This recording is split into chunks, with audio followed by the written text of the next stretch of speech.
Most parents will agree that taking care of a baby isn't an easy task. But it is also important to know that it gets more challenging when dealing with an overtired baby.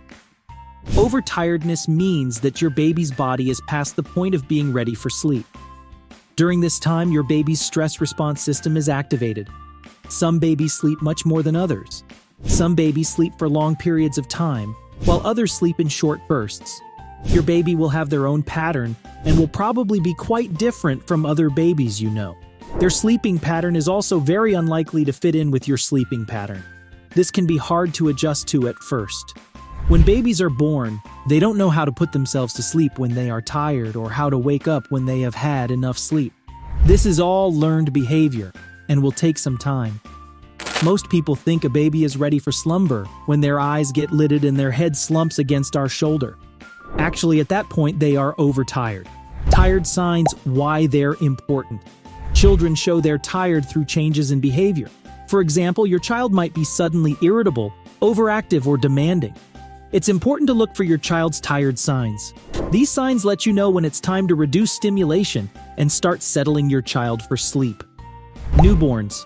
Tired signs. Newborn babies are really great at two things: eating tons and sleeping most of the day. Newborns can get tired very quickly. Some are tired as soon as 1.5 hours after waking. Others can be happy and keep playing without tired signs for 2 hours or more. If your newborn is tired, you might see some of the following tired signs: pulling at ears, closing fists, eyebrows, redness, yawning, fluttering eyelids, or difficulty focusing. Your baby might even go cross-eyed or seem to be staring into space, making jerky arm and leg movements, or arching backwards, frowning or looking worried, sucking on fingers. This could be a good sign and might mean that your baby is trying to find ways to settle to sleep. While these signs will tip you off that your sweet pea needs to hit the hay, the truth is, by the time they're showing signs of sleepiness, they are overtired. A better bet is to get to know your little one's routine so you can anticipate when they'll be ready to nod off. Babies and toddlers. Tired signs. As your baby comes out of the newborn sleepy phase, being able to spot your baby's sleep cues will become essential for determining the best time to put them down to sleep.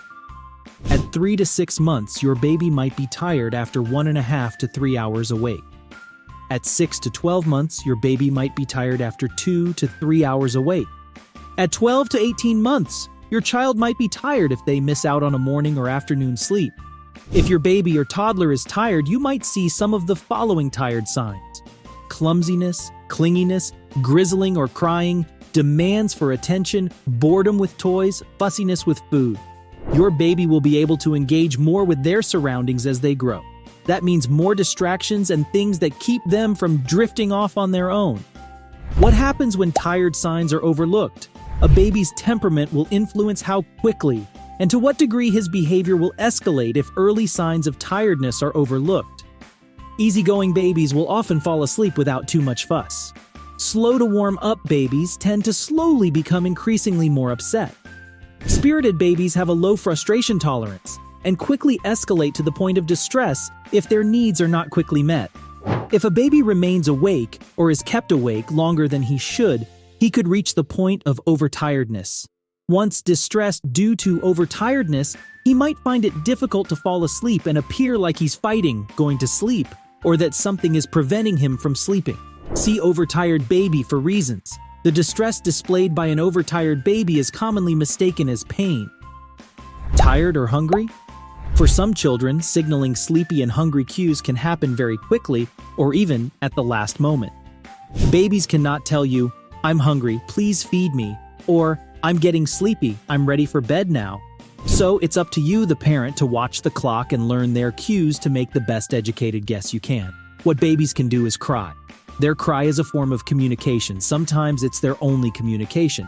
It sends out a signal to you, "I need something," and you must figure out what they need.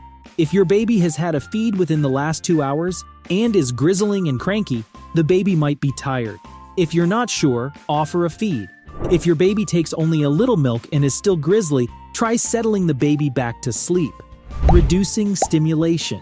If your child is showing signs of tiredness, it's a good idea to get them ready for sleep by reducing stimulation. You can do this by Taking your child to the place where they usually sleep, putting toys away, talking quietly and soothingly, closing curtains and blinds, turning overhead lights off.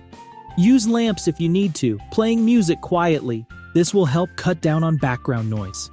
What if my baby doesn't seem tired? That's a good question. That means you're doing a great job of making sure they are getting enough rest. You really don't want your child to get to the point when they seem tired. That's the whole idea. You can have a happy, contented, awake baby who goes to bed well with sleep training and being preemptive with bedtime. Tips for settling an overtired or undertired baby.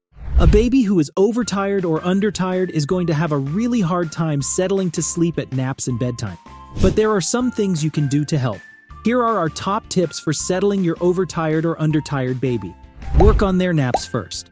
Having age-appropriate awake times and nap lengths is by far the easiest way to avoid both under and overtiredness, so we would recommend focusing on your little one's naps first before tackling their overnight sleep. Having a consistent nap routine also makes it a lot easier to identify when your baby's sleep needs change. Make sure their awake times are age-appropriate. A small tweak to your baby or toddler's awake times can make a huge difference when it comes to their settling and sleep. If you're working on self-settling with an older baby or toddler, those awake times become even more important because if your little one is under or overtired, it's going to be really difficult for them to self-settle. Making quiet time. Some quiet time before bed in the place where your child usually sleeps will help your child settle to sleep.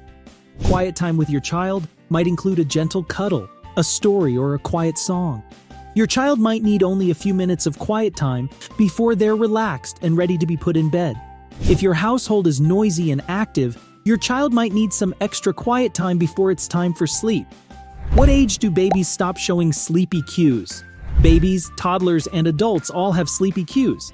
They never really stop, but they do change and become less reliable in telling us when a nap or bedtime should happen. Sleepy cues tend to be the most helpful in the newborn stage. As your baby gets older, we need to balance sleepy cues with age-appropriate wake windows. Why? We want to be sure your baby is tired enough to sleep well without pushing them to overtiredness. So that was all for today's video. We hope you liked the video and our tips will help you in your parenting.